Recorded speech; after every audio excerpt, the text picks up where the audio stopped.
Two studies out today that draw the same disturbing conclusion. Americans are not winning their battle against obesity. Delata says she finds herself driving miles every day to the grocery store. She lives in an area which the USDA calls a food desert.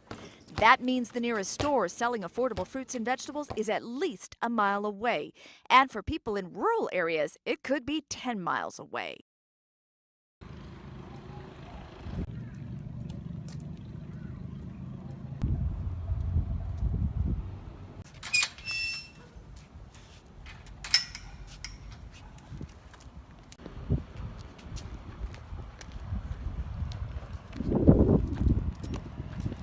A food desert is an area, not necessarily a desert. It's an area where we lack fresh food. A food desert is a place, a location, where people of poverty particularly don't have a grocery store. They can't walk to one, so I guess that would be like within a mile or so. Mm-hmm. And so what they end up doing is going to the corner market to buy hot Cheetos and junk food. And then also a lack of fruits and veggies. So for example, if you have an urban area in pretty much any major metro area, there's always going to be a pocket of locations that don't have a produce store, so they can't get fresh fruits and veggies. So the best thing that they're going to get is, canned peaches that are full of corn syrup. I think mainly it's the level of poverty in an area will cause for certain foods to be offered, because those foods might last more, or those foods might be easier to move to those areas and second for a long time, or for people to sell them at a cheaper price. So the other thing is, it's also people have moved more towards cities, so they're more centralized. Therefore, certain areas in cities, around the cities, the skirts of the cities, get to be a little bit disregarded when it comes with fresh foods. I mean, you can still find fresh foods in downtown Phoenix, but you need to make your way to the farmer's market or to a Trader Joe's, to Whole Foods or AJ's. So you can still find pockets of fresh foods within the city, but now you have to navigate distances. If we take like the community that we're in right here, I can use that as an example. We're inner city Phoenix, and if you look at us on a Google zoom in, you'll find this neighborhood surrounded by a set of freeways. If you then map the closest grocery store, you'll find it's over a mile away, and it's outside of that rectangle of freeways. A lot of our friends in just this neighborhood here don't have their own wheels, so they're not driving. They're reliant on public transportation or a bicycle or walking. And so there you have it, to get a mile and a half down the street to the closest grocery store, and that grocery store doesn't necessarily have the highest quality or varieties.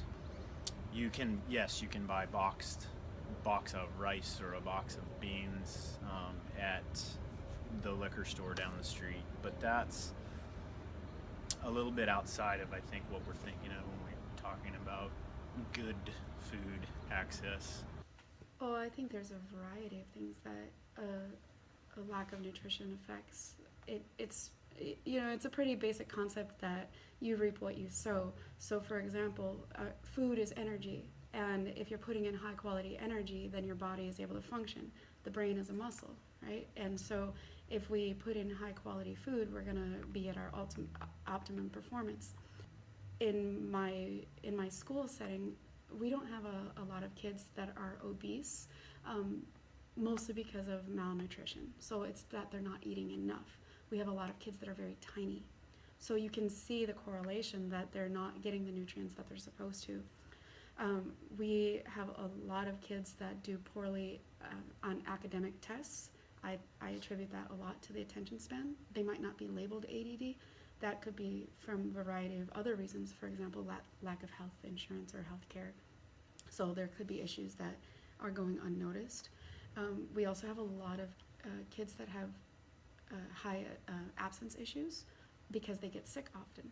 So if we can't say that there's causality because we're not obviously collecting that data, but we can say, well, these are issues that are common. Cities need to approach it more as something that is affecting part of their body. Like if you have a foot that is you have a twisted ankle and you don't take care of it, eventually it's going to get worse and worse and worse. So you need to see it as it's a member of your body that is suffering. You need to take care of it. So you need to nourish it, put bandages, but it needs to be something long term. I think there's a number of things that can be done, starting with the grassroots effort of educating folks in their communities, and then I think there's a lot of power in community gardens as well, especially with the trend of urban gardening and more compact garden spaces or community gardens where they're taking vacant lots, which there's a lot of vacant lots in urban areas that have a lot of poverty. And so they're reclaiming those and using them as gardens. But even small things like families can start out with just a small raised container garden, or even say a 16-gallon pot, and they can grow a mini salad, a head of lettuce and some tomatoes. So if you start with educating them that way, then they learn to appreciate fresh foods, and then they would go to the next step, which is perhaps driving a little bit farther than your neighborhood grocery store and realizing, oh wait, you know what, that bag of hot Cheetos doesn't really fill me up. It doesn't provide me any fuel, but I can take that same dollar and maybe buy something a little bit healthier. What I teach about, nutrients, I teach more about nutrients than about calories. I don't ever get into calories with students because nutrients are more important. So now and my approach is simple, because if you educate or teach someone about nutrients, about how much they need, when they need it, and all that, by default they're going to actually go look for it without it then even noticing that they live in a food desert, because education is more powerful. Now, how you pass down that education into the masses? That's the biggest question. And I always see my students as an extension of me as an educator. I think they with the knowledge, the basic knowledge they actually learn in my class, I think they have enough to go and educate their families. I would say from a more global level is policy. We tend to use food as a profit rather than using it as a nutritional thing. So for example, you might see a lot of policies that are changing right now. I've noticed the fast food places are marketing that they have 100% all beef patties now, which is new because they had come under a lot of scrutiny from various organizations, whereas before we know that a McDonald's hamburger is mostly filler, and even the beef that's in it is very low quality, almost just above non-edible. And so we look at for example, a McDonald's hamburger, and there's no nutrition in it. It's a lot of saturated fat, and nothing is good in it. So making those policies that say, hey, wait a second, we can't be making billions of dollars off of feeding people things that aren't actually nutritional. It can always feel like a real heavy, like how do you ever get back to, but I think when you think in terms of reconnecting with the land, and then you take it down from there, the steps to relearning, and then reconnecting, and then out of that having more abundance of good food available aren't that far away. They are you and I gardening together and learning what the weeds are. You and I learning that compost isn't that scary. Yeah, it's dirty and sometimes it stinks, but we learn it. It's you and I learning about our watershed and where water comes from and how certain plants work differently. It's you and I learning what is good and what isn't good for our bodies.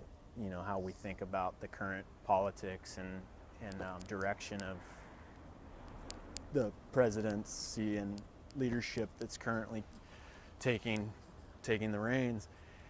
It's very clear, you know, we're all disconnected. We're all in this fragmentation and chaos. And how do you ever sort through all that? I think a really simple answer is one that nobody wants to hear, and that is, look at the land that's in front of you and take care of it. It's going to be hard, but you know what? There's others doing it, and when you find them, you'll find crazy beauty and a crazy path back to some sort of peace. And I think food will come with that. So, I don't know. There you have it. Thank you. Yeah, you're welcome. Thanks for... Sorry, that was really long-winded. It's okay.